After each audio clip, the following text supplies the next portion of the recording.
महाशिवरात्रीच्या रात्री एक अशी घटना घडली की ज्यामुळे एक शिकारी थेट शिवलोकात गेला.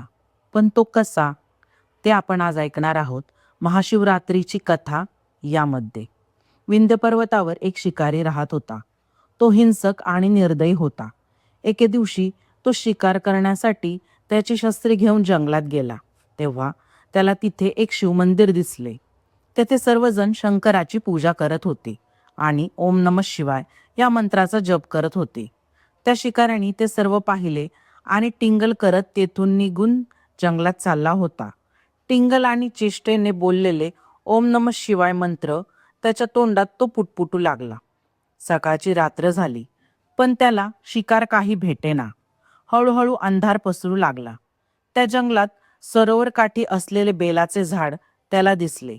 तो त्या झाडावर जाऊन बसला आणि आपल्या शिकारीसाठी धनुष्य बाणाचा नेम धरून बसला. पण बेलाच्या फांद्या मध्ये येत असल्यामुळे त्याला समोरचं काही दिसेना. म्हणून तो बेलाची पाने तोडून खाली टाकू लागला. ती पाने ज्यावर पडत होती त्या ठिकाणी एक पिंड होती आणि तो दिवस होता महाशिवरात्रीचा दिवस. दिवसभर शिकार भेटली नाही, त्यामुळे त्याचा उपवास घडला होता आणि बेलाची पाने ही नकळत त्याच्या हातून पडून त्याचे व्रत घडत होते. आणि चेष्टेने का असेना ओम नमः शिवाय हा मंत्र त्याच्या सारखं तोंडात येत होता. रात्र संपली, सकाळ झाली आणि सकाळ होताच एक हरिण त्या सरोवरामध्ये पाणी पिण्यास आली. ती हरणी गर्भावस्थेत होती. तिने शिकाऱ्याला पाहिलं होतं. तिला आपलं मरण दिसू लागलं होतं. तिने त्याला विनंती केली, कृपा करून माझा बळी घेऊ नका. माझ्या पोटात एक जीव वाढत आहे. माझी हत्या करून त्या कोवळ्या आणि निष्पाप जीवाचा बळी घेण्याचे पाप करू नका. त्या शिकाऱ्याला आश्चर्य वाटले की ही हरणी बोलते कशी. त्याने तिला सांगितले, माझ्या कुटुंबातील सदस्यही उपाशी आहेत. माझा उदरनिर्वाह यावरच अवलंबून आहे. तरीही तुझ्या बोलण्याने तुझ्याबद्दल मला करुणा वाटत आहे. तुला एवढं ज्ञान कसं? तू पूर्वी कोण होतीस, मला सांगशील का? हरणी बोलू लागली, पूर्वी देवदेवतांनी केलेल्या समुद्र मंथनामधून जी 14 रत्ने निघाली त्यामध्ये रम्मा नावाची अप्सरा म्हणून मी प्रकट झाले.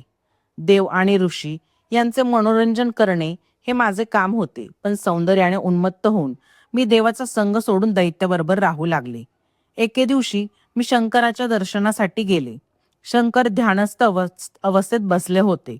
मी तेथे गेल्यावर शंकर माझ्या वागण्याने क्रोधित झाले आणि मला शाप दिला की तू अत्यंत पापिणी आहेस. तुला पुढचा जन्म हरिणीचा भेटेल. मी भगवंतांना विनंती करू लागले, शाप मागे घ्या. देवशंकर भोळा आणि दयाळू असल्याने त्यांनी मला उशाप दिला आणि 12 वर्ष पूर्ण झाल्यावर तू माझ्या चरणी परत येशील असे मला सांगितले. हे शिकाऱ्या, आता माझा प्रस्तुती काळ जवळ आला आहे. मी माझा गर्भ एका ठिकाणी ठेवून तुझ्याकडे परत येते. मग तू माझा प्राण घे. शिकारी म्हणाला, तुझ्या गोड बोलण्यावर माझा विश्वास नाही. पण ती म्हणाली, मी खोटं बोलणार नाही. जर मी खोटं बोलले तर मी शिवपूजेचा उपहार केला असे होईल. शिकारी तिला म्हणाला, ठीक आहे, तू आत्ता जा, पण रात्र संपतानाच तू परत ये. त्याला हरणी म्हणाली, तू पुण्यवंत होऊन शिवपदास जाशील. आणि आशीर्वाद देऊन ती हरणी तेथून निघून गेली. शिकारी बेलाची पाने तोडून खाली टाकतच होता आणि मुखात मंत्रजप चालूच होता. अशा प्रकारे त्याच्याकडून उपवास झाला आणि रात्रीचं जागरणही झालं आणि त्या निर्दयी शिकाऱ्याचे रूपांतर करुणामय शिकाऱ्यात झालं.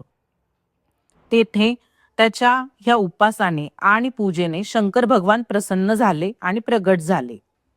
त्यांनी सांगितले, तू नकळत का होईना माझी पूजा केलीस. तुझ्यामध्ये दया जागी झाली. आजपासून तुझं जीवन बदलेल आणि त्या शिकाऱ्याला मोक्ष प्राप्ती झाली. ही महाशिवरात्रीची कथा आपल्याला हेच शिकवते की नकळत केलेली भक्ती ही फलदायी ठरते. मनात खरी श्रद्धा असेल तर देव नक्कीच दर्शन देतो. या महाशिवरात्रीलाही आपण ओम नमः शिवाय या मंत्राचा जप करा. शंकराला दुधाने अभिषेक करून बेलाचे पान अर्पण करा.